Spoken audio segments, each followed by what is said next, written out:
Hello दोस्तों and welcome to UP अड्डा। आप सभी का स्वागत है आज की इस नई वीडियो में। और आज हम लोग वर्ल्ड हिस्ट्री का आगे का पार्ट कवर करेंगे।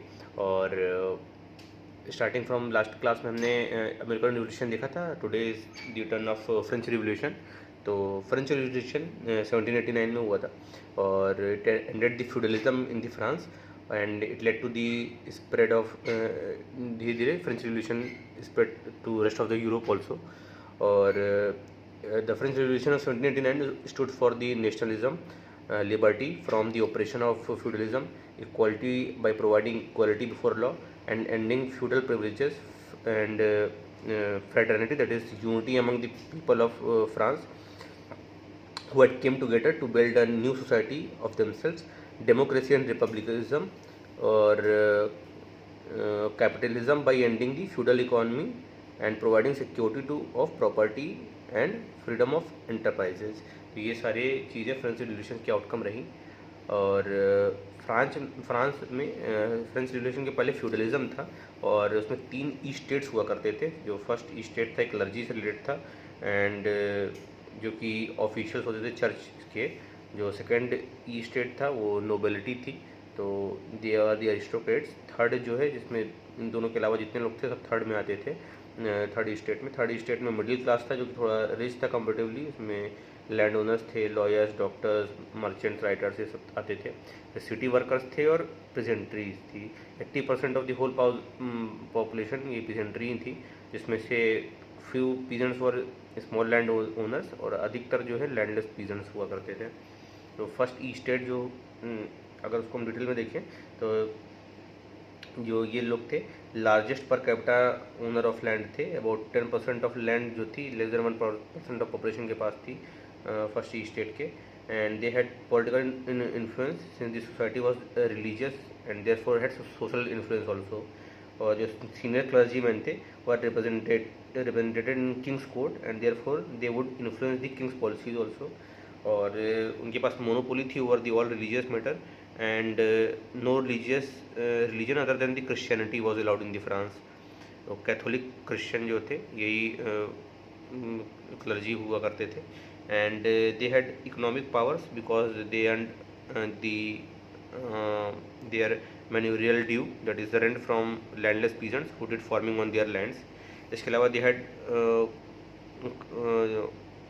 Cornered the revenues from tithe, जो कि 10% लीवी था on revenue around all the kind of land owners, तो वो अलग से इनको मिलता था। इसके अलावा they paid no taxes, that is misuse their political influences to get the exemption from tax। इसके अलावा they enjoyed special legal privileges as they could be tried only by in the religious court and not in the regular courts। और इसको जो है जो special courts होती थी religious court, उनको एक्लेशियास्टिक कोर्ट्स बोला जाता था। जो लोअर क्लर्जी मैन थे दैट इज़ उनको जो है पैरिशेस बोलते थे, form 1/3 of the clergy and were जो है opposed of the higher clergy because they were poorly paid. तो विद इन क्लास भी तो स्ट्रगल थी। सेकंड स्टेट जो थी नोबिलिटी, ये मेजॉरिटी लैंड ओनर थे and they had population of less than 2% only and therefore they were economically powerful group. और उनके पास स्पेशल प्रिविलेज थे दैट ओनली दीज जो है those born in noble families could become senior officials in military and bureaucracy. इसके अलावा they dominated the judiciary and however some man from the middle class also, जो कि third state थी, उसमें भी जजेस वगैरह होती थी because the judgeship could be brought by the paying money also उस समय। And they were therefore militarily and politically the most powerful section of the society. King थे वो डिपेंडेंट थे on them for the governance and military support and they paid no taxes to the treasury. उसके बाद third ई state जो था उसमें अपना हमने देखा 3 क्लासेस थी। तो उसमें मिडिल क्लास, उसमें lawyers, doctor, writers, painters, merchant ये सब इंक्लूडेड थे एंड ये लोग एजुकेटेड थे, उनके पास लैंड भी थी।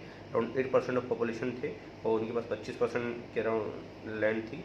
और उसमें से जो है दे वो एंगेज इन द ट्रेड और उसकी वजह से रिच थे comparatively, but they did not enjoy any social status and they could not aspire for rise in the hierarchy in the bureaucracy and military। और इसलिए they were the most hurt by the lack of equality of opportunity and they were the one who led the French revolution. फिर city workers और artisans थे, ये इनके पास poor wages होते थे and they had no freedom of work as the workers needed a certificate of good conduct from the previous employers if they wanted to switch their jobs, और इसकी वजह से they were amounted to forced labor। जो third class थी with in third state, वो peasants थे, 80% of population थे and very few of them had their own land, और लैंड होल्डिंग इनकी बहुत स्मॉल थी। They most of them work on the lands rented out by them by middle class nobility और clergy, और इसलिए अधिकतर लोग उसमें लैंडलेस लेबर्स थे। And for land owning peasants the land revenue rate जो थे, टैक्सेस थे, वो हाई थे, as high as 2/3 of the produce. और जो for landless tenants the rents were also very high, and therefore the masses were the peasants and under the great economic stress of the manorial dues। और जो केवल third state थे वही लोग tax पे करते थे, और इसके अलावा there was no security of property, no rule of law, no equality before law, and they enjoyed no political rights, no fundamental right and no democracy. तो थर्ड स्टेट की बहुत हालत ख़राब थी। तो अब व्हाट वर दी जो है रीजंस फॉर फ्रेंच रिवोल्यूशन, ये तो बैकग्राउंड हो गया पहले का। जो रीजंस थे वो हम लोग डिवाइड कर सकते हैं long term reasons and short term reasons में। जो लॉन्ग टर्म रीजंस थे उसमें सोशल रीजंस थे, लाइक अपना फ्यूडलिज्म जो हमने अभी डिस्कस किया। इकोनॉमिक रीजंस थे, इसमें हाई टैक्स फ्रॉम पीजेंट्स जो हम लोग अभी देखे। फिर पॉलिटिकल रीजंस में एक तो there was no democracy and no representation of masses in the parliament, और the principle of taxation without representation operated as third state was the only tax payer ना, तो उसकी वजह से ये भी नहीं चल रहा था प्रिंसिपल लिटरेरी स्पिरिट में। France was ruled by the absolute monarchy with aid of non responsible nobility, जो इसकी वजह से कोई लीगल अकाउंटेबिलिटी नहीं थी, एंड जो नोबिलिटी थी they was responsible to king only. और इसके अलावा जो नोबलिटी थी, मोनार्की थी, वो भी काफ़ी अनपॉपुलर थी ना। जो किंग थे उस समय लुइस जो है 16 इनकम्पिटेंट रूलर थे। जो क्वीन थी फ्रॉम ऑस्ट्रिया से आई थी, ये लेविश लाइफस्टाइल जीती थी, इसीलिए इनको मैडम डेड भी बोलते थे because of her lifestyle. There was high fiscal deficit at that time, इसीलिए पीपल जो है इनको हेट करते थे मोनार्की को। इसकी वजह से बाद में दोनों का मर्डर भी हो गया था। तो दूसरा जो है एक ई स्टेट जनरल जो थे, this was the representative body of 3 state, that is member from the all the 3 states populated this estate general. और हालांकि ये it was not like parliament because after 1515 it rarely met estate general and it was a powerless body and at best had recommendatory and advisory function only, and it was also not a parliament in modern sense as the जो है parliament represent the people of the nation and not the state। दूसरा जो ये जो long term ग्रांसेस जो सालों से चले आ रहे थे। फिर शॉर्ट टर्म जो रीजंस थे उसमें पॉलिटिकल रीजंस में जो अनपॉपुलर जो है मोनार्की हमने देखा ही, तो लुइस 16 जो थे उनका जो है कहना था कि ब्रेन वर्क टायर्स मी ना, तो दिमाग नहीं लगाना है उनको, केवल जो है कि फेमस सेइंग थी। जो क्वीन मैरी थी ऑस्ट्रिया से जो आई थी, तो उनका भी एक अनफेमस सेइंग था कि eat cake if you don't have bread ना, रोटी नहीं है तो केक खाओ। तो उनको पता ही नहीं था कि जो है केक कितने का मिलता है और रोटी कितने की मिल रही है। इकोनॉमिक जो है वो थी रीजंस थे, taxes were very high and so were the जो रेंट्स थे वो पेबल थे मुनरियल ड्यूज, और वेजेस ऑफ वर्कर काफ़ी लो थे। 1789 में one of the worst famine grip the France, therefore shortage of food हो गया था, एंड फिस्कल डेफिसिट और financial condition of the France ये वर्सन होती जा रही थी because of the huge war expenditure, क्योंकि 7 ईयर वॉर में और अमेरिकन वॉर ऑफ इंडिपेंडेंस में हुआ था फ्रांस को। और पूरा बर्डन जो है फिस्कल डेफिसिट का थर्ड जो स्टेट टैक्स पेइंग थे उस पर ही आया। दी अरोनी वाज दैट द पीपल वाल पेइंग दी पेर for political liberty of 13 colonies in the Britain in north America, और एट देयर होम ना दे वर अप्रेस्ड बाय फ्यूडलिज्म। तो ये आयरनी थी। तो ट्रिगर कैसे हुआ फ्रेंच रिवॉल्यूशन? तो जो king was now wanted to increase the taxes because of the economic condition, troublesome economic condition, and he called a meeting of East State General to get the NOD for uh, increasing the taxes. All the three states were to have equal representative in the state general meeting.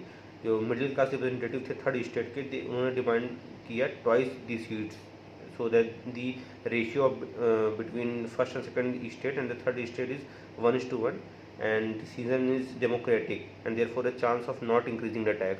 लेकिन जो है king agreed to the double the representation of the third state, but nobility जो थी then convince the king to bring a rule that give only half a vote to each member of the third state, और उसके वजह से जो nullify हो गया जो उनका डबल रिप्रेजेंटेशन था. In the meeting, जो state general there was a stalemate and third state representative boycotted the meeting. उसके बाद जो है एक असेंबली हुई रॉयल टेनिस कोर्ट में, उन्होंने डिक्लेयर किया themself as a national assembly and gave declaration of right of man and citizens. तो ये एक declaration of rights of man and citizens इन्होंने दिया. इसमें क्या बोला गया था डिक्लेरेशन में कि all mens are born free and equal, equality before law है, इक्वलिटी ऑफ अपॉर्चुनिटी है, एंड ऑफ फेडरलिज्म करना है, डेमोक्रेसी एंड अकाउंटेबल गवर्नमेंट चाहिए, गवर्नमेंट फंडामेंटल राइट्स जो राइट्स हैं like right to property, freedom of speech and expression, liberty to life, और also give the modern meaning of the term nation. तो nation जो है basically जो summation of people who feel one and not the territory. Nation जो है summation of people की वो है बात है. तो ये जो है rights of man and declaration ये दिया गया. फिर जो है जो नेशनल असेंबली जो है ये mean a parliament of the people and not the state. तो नेशनल असेंबली थोड़ा बहुत पार्लियामेंट जैसी थी, और ये ऐसा था क्योंकि जब representation of the middle class of the third state थे intended to draft the constitution which would end the feudal privileges of nobility and clergy. And the anxious nobility convinced the king to send the forces against the national assembly, और ये news spread हुई like far in the Paris and rest of the France, and there was an outburst of people all across, and they attacked the life and property of nobility and seized their land. और Paris में people through open Bastille prison on 14th July of 1789 to get arms and ammunition to fight the monarch and nobility, and therefore this armed revolution began. And given the masses upsurge, the nobility resignated to their fate, and जो national assembly थी begin लेजिस्लेटिंग the constitution. तो कैसे जो है north जो national assembly ने federalism ख़त्म किया फ्रांस में. तो जो constitution proposed a constitutional monarchy, or this was because the middle class representative did not want to be too radical, and also Britain, which was the first democracy and the only democracy in the Europe, had adopted the idea of limited monarchy. तो उन्होंने constitutional monarchy को follow किया in the fourth step of Britain. और इसके अलावा equality before law ये ensure किया, that is the equality of legal punishment, equality of taxation and rule of law. And जो परचेस ऑफ जजशिप जो थी, जो पैसा देके जज बनते थे, it was abolished. And land redistribution जो है by recognition of the land seized by peasant from nobility and clergy, ये किया गया. इसके अलावा ऑल दी बोनेरियल ड्यूज जो थे ये सबको एबॉलिश कर दिए गए. जो टेली करके जो टैक्स वो निकलता था लगता था स्टेट से, और टिथ्स जो था 1/10 लेवी था ऑन रेवेन्यू, तो क्लर्जीज को दिया जाता था, ये सब एबॉलिश कर दिया गया. फ्रीडम ऑफ वर्क दिया गया बाय एंडिंग दी सर्टिफिकेट जो देना पड़ता था गवर्नमेंट वर्कर्स को.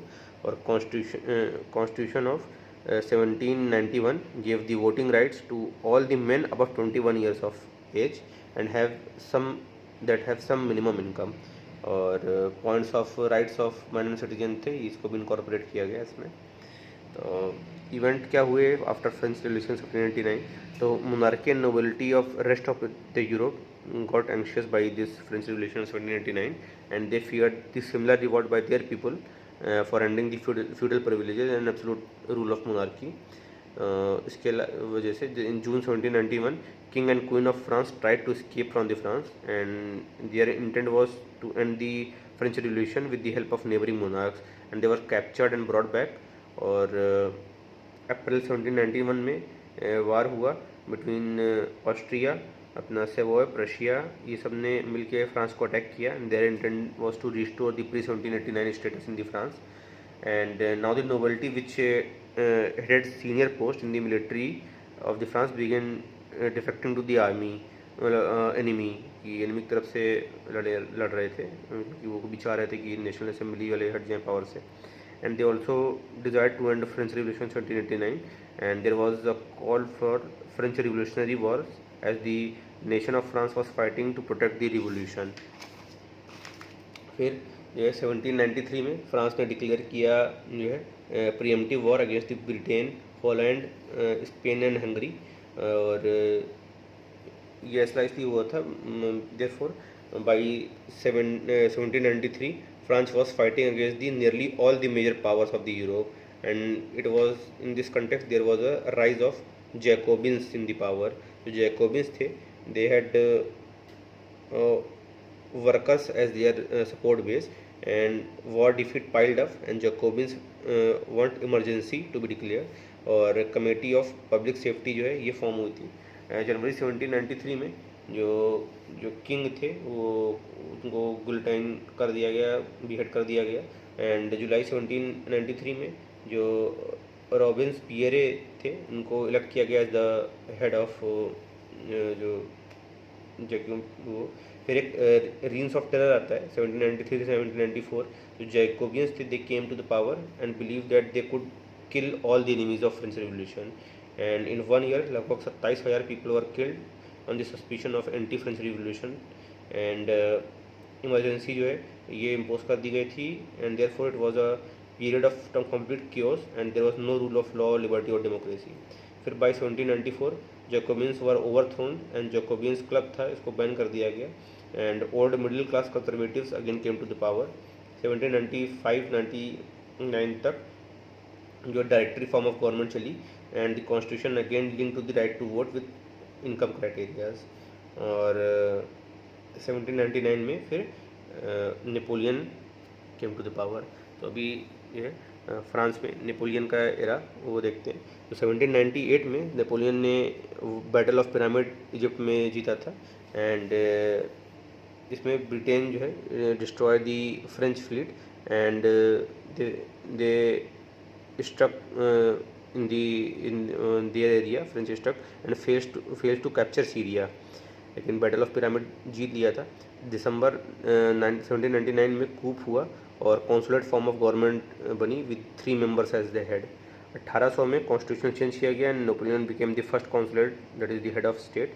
1800 से 1801 में जो है कॉन्करा हुआ दैट इज़ डिफीटेड ऑस्ट्रिया और पीस ट्रीटी साइन हुई बिटवीन ऑस्ट्रिया एंड ब्रिटेन। 1803 में first council for life Napoleon बने। 1804 में एम्परर घोषित किए गए और 1804 में जो है अपना एक नैप कोड आया था नेपोलियन का। तो ये बोला जाता है कि Napoleon was the child of revolution and also the child the murderer of French revolution also. तो ये ऐसा क्यों कहा जाता है? तो Napoleon was a child of revolution because equality of opportunity which was provided by end of the feudalism, उसी की वजह से नेपोलियन राइज किए थे। और जो वॉर्स हुए आफ्टर फ्रेंच रिवॉल्यूशन 1789 और heroism and negligence intelligence of Napoleon ये सब ने मिल के इमरजेंस ऑफ नेपोलियन किया and how he was also the murderer of French revolution. तो आफ्टर कमिंग टू पावर जो है डेमोक्रेसी और लिबर्टी थी ये परसिस्ट हुई, ये उसमें चेंज आए लाइक अपना 1799 में कूप हुआ, 1800 में फर्स्ट काउंसिल बन गया, 1803 में first council for life Napoleon बन गए, 1804 में उन्होंने एंड कर दिया रिपब्लिक को, फ्रेंच रिपब्लिक को। और in socio economic domain end of feudal society हुआ, इक्वलिटी रूल ऑफ लॉ, ये सारी चीज़ें फ्रेंच रिवॉल्यूशन में नेपोलियन के समय कंट्रोवर्शियल रही। एंड अगर ये बोला जाए कि was the Napoleon the ambassador of French revolution, तो इसको एनालाइज करेंगे तो ही नेपोलियन की जो इमेज थी वॉज अ लिबरेटर, और 1798 से 97 में इटली में एज ए लिबरेटर उनकी इमेज रही। एंडेड फ्यूडलिज्म इन कैप्चर्ड एरियाज, जहाँ भी कैप्चर करते थे फ्यूडलिज्म को एंड कर देते थे। पोस्ट 1804 में इम्प्लीमेंट हुआ Napoleon code, and which brought the rule of law, equality of opportunity, meritocracy and written laws. 1806 में नेपोलियन अटैक प्रशिया, और he also unified more than 250 states, और उसी समय कॉन्टिनेंटल ब्लॉकेड किया, जिसमें यूरोपियन मेन लैंड से इफेक्ट हुआ। ब्रिटेन इफेक्ट नहीं हुआ था बिकॉज वो आइलैंड कंट्री था, उतना ज़्यादा इफेक्ट नहीं हुआ था। और नेपोलियन के समय जो में ब्रिटेन और फ्रेंच की रेवलरी थी, तो although France could not defeat Britain and Britain also struggle until 1813, and therefore Europe and Britain was separated from the English Channel, और and France had strong territorial army and British core strength was navy. उसकी वजह से दोनों में ये power balance रहा। And France did not cross the English channel because of the fear of British navy, and British did not cross the English channel because of the fear of territorial army of Napoleon. उसकी वजह से Napoleon के समय में British और French rivalry में एक तरीके से स्टेलमेट रहा। तो और कॉन्टिनेंटल ब्लॉकेड क्या था, तो Napoleon asked the Europe not to trade with Britain, तो इसको कॉन्टिनेंटल ब्लॉकेड बोला जाता है। एंड बाद में नेपोलियन डिक्लाइन किए, तो रीज़न क्या रहा है, तो कॉन्टिनेंटल ब्लॉकेड ऑफ 1806 ये खुद एक रीज़न रहा डिक्लाइन का नेपोलियन के। तो फ्रांस ने बार कर दिया था यूरोपियन किंगडम्स को from trading with Britain, and purpose was to weaken the Britain economically by hurting their trade, and this hurt not just Britain but also the economies of European kingdom also, because जो Britain था उनके पास industrialisation था, begin it is industrial in mid 18th century only, and was a superior economy at that time, and France could not replace Britain as an effective trade partner of European kingdom and who depend on the cheap British import and export, और इसलिए the economy is suffered and inflation was increased, hurting the people of the Europe. As a result, France जो है ये attack किया था France ने Spain पे when it refuse to be a part of continental blockade. तो 1808 से 1813 तक ये वॉर चला। Here the power of people of Spain came into the operation, and once Napoleon declared himself as the emperor, and his wars were now no more of war of liberation of the people from feudalism but the empire building and conquer वाले war हो गए थे। तो उसकी image भी change हो रही थी, and that's why people's perception towards Napoleon changed from a liberator to the conqueror, and now the nationalism generated by the French Revolution in Europe acted against the Napoleon, and people of Spain resisted his forces via guerrilla warfare tactics. इसके अलावा Napoleon की जो army थी ये failed to suppress the Spanish people, and huge atrocities was committed by both sides, and general of Napoleon advised retreat but Napoleon had undying faith of his invincibility and refuse to retreat. उसकी वजह से France severely bled in the Spain war. फिर दूसरा 1812 में Russia भी continental blockage से exit हो गया था, and the Napoleon attacked Russia also, and earlier the war against Russia was done by France were not fought deep inside the Russia, and this time Russia retreated deep inside the Russia, and Russians even जो है burned the whole of the Moscow so that Napoleon and its army is unable to loot anything। और उसके बाद जो है harsh climate शुरू हो गए रशियन इनलैंड के, जिसकी वजह से नेपोलियन की आर्मी को प्रॉब्लम हुआ, and on his retreat he was attacked by Russians, and उसके वजह से जो फ्रांस को काफ़ी लॉस हुआ। और इस समय जो है ब्रिटेन, रशिया, ऑस्ट्रिया ये सब ने भी प्रशिया, ऑस्ट्रिया ये सब ने भी रशिया को ज्वाइन कर लिया, और उसके वजह से 1813 में नेपोलियन वॉज डिफीटेड और नेपोलियन को एग्जाइल में भेज दिया गया था इन अल्बा, एंड 1814 में Napoleon reassembled the French army and attack the British and Prussia, and this time again 1815 में Napoleon was defeated in the Waterloo, battle of Waterloo, and sent to the Saint Helena island, जहाँ पर 1921 में उसकी death हो गई थी। Napoleon के administration की बात करें तो he was a dictator and therefore no political liberty was there and he built a modern and efficient administration. और नेपोलियन कोड 1804 में बना था और उसमें जो फ्रेंच रिवोल्यूशन 1789 था, it had ended the feudalism and brought equality as per Napoleon code before equality before law, but still there was no unified law as a legal code for whole of the France। तो इसके अलावा जो Napoleon code था, it brought clearly the unwritten legal code for whole of the France and it must simplified and whole set of complex law, उन सबको simplify किया गया, merge किया गया। And with the written law the certainty of judicial process जो है ये increase हुई थी and it dealt with all the civilians and criminal matters and it reiterated the meritocracy, equality before law and feudalism, end of feudalism. और Napoleon code की 3 books जो है ये डिजिग्नेट की गई थी। और इसके अलावा Napoleon also set up a strong bureaucracy based on the meritocracy, central bank of France on the for the efficient monetary policy. Napoleon kept taxes and inflation in check as funded his war from loot from the captured territory and aimed to benefit the France economy by continental blockade। और public education system जो है France में establish किया गया, like public school structure, many bridges, canals, rail and road network बनाए गए। और and Napoleon wanted to France to be a top power and Paris to be the most beautiful city of the world. Impact क्या रहा overall French revolution का? तो अगर positive impact की बात करें तो यूरोप में पॉजिटिव इम्पैक्ट्स में it ended the feudalism in the France and in Europe wherever the France forces won, like in north Italy 1797 में, जर्मन किंगडम इन 1806 में, और पोस्ट 1804 नेपोलियन कोड जो है implemented in the French empire. इसके अलावा with the victory of Napoleon France became the top mainland power of the Europe. और 1807 में peak पे था फ्रांस अपने मेनलैंड यूरोप में। And it led to the nationalism of not just in France but even the across Europe, even in the colonies of European power।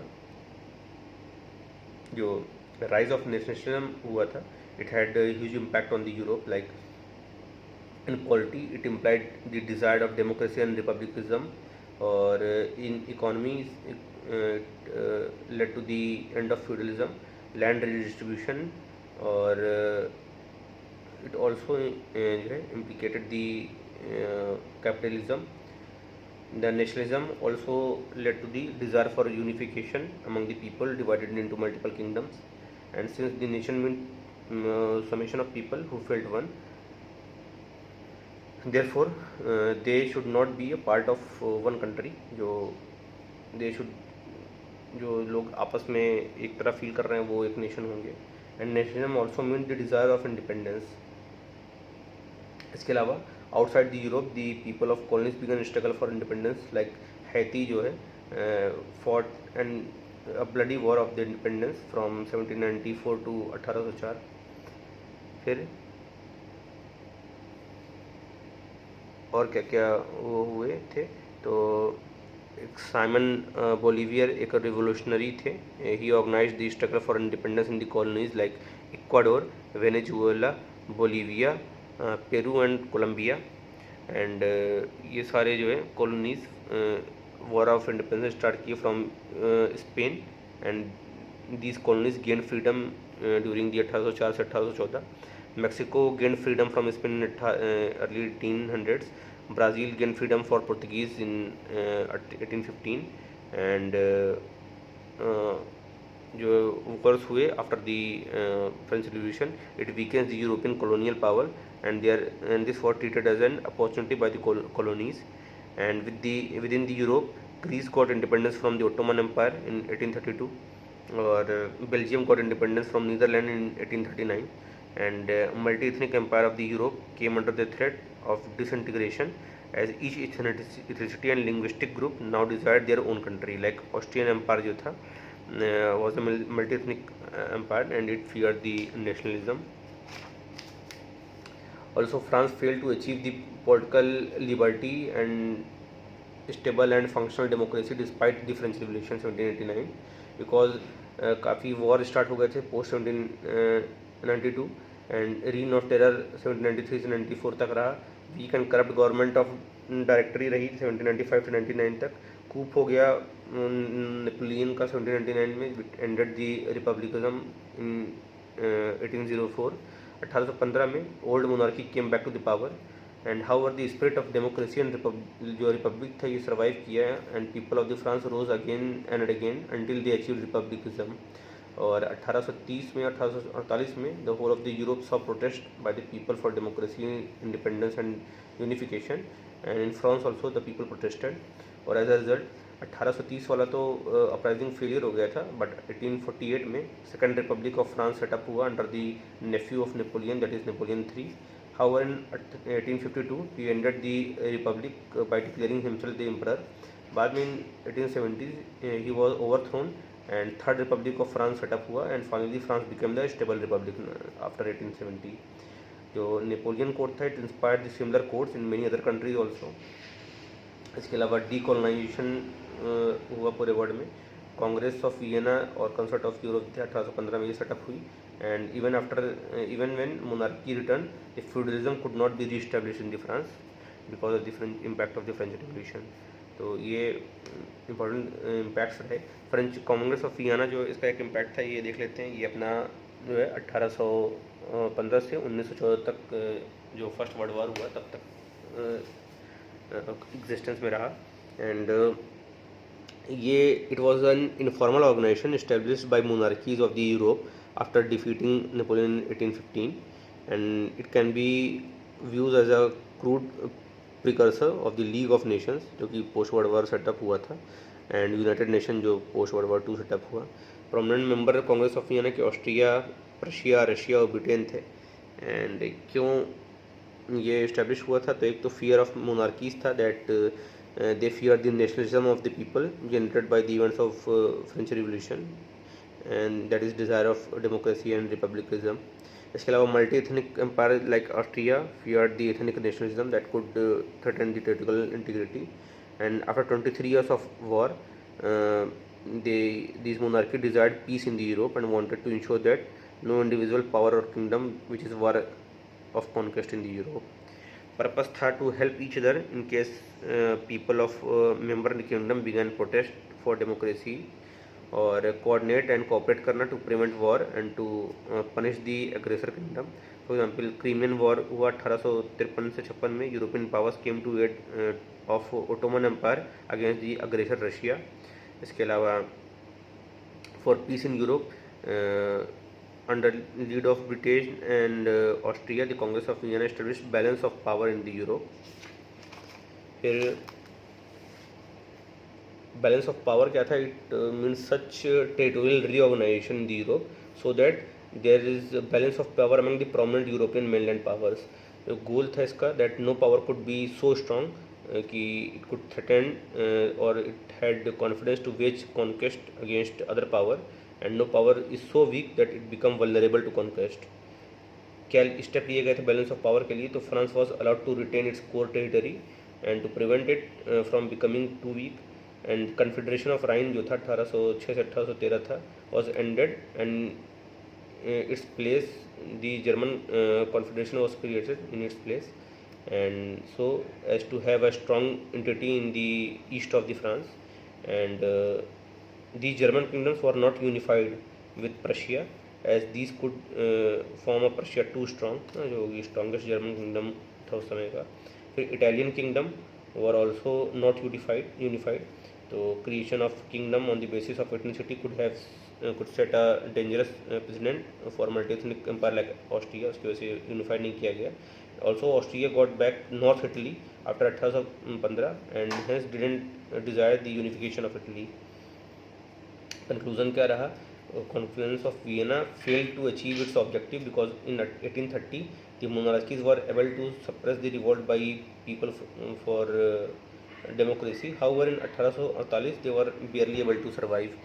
इसके अलावा 1832 और 39 में Greece and Belgium were able to gain independence. Peace objective fail हो गया when prominent member Russia waged war in the Crimea against the Ottoman empire. 1860 में Russia fought wars for the unification of Germany और finally convention of Vienna failed to resolve the rivalry over the colonies which led to the world war one from 1914 onwards. तो ये हो गया हम लोगों का complete French revolution, उसके result, उसके इम्पैक्ट और उसका होलिस्टिक डिस्कशन। तो hope you like this video. आगे का नेक्स्ट वीडियो में कवर करेंगे। अच्छा लगा वीडियो तो लाइक करें और रिवाइज करने के लिए अपने दोस्तों में, अपने स्टडी सर्कल में इसको शेयर करें और ऐसे ही वीडियो के लिए सब्सक्राइब करें चैनल को। मिलते हैं नेक्स्ट वीडियो में, तब तक के लिए बाय।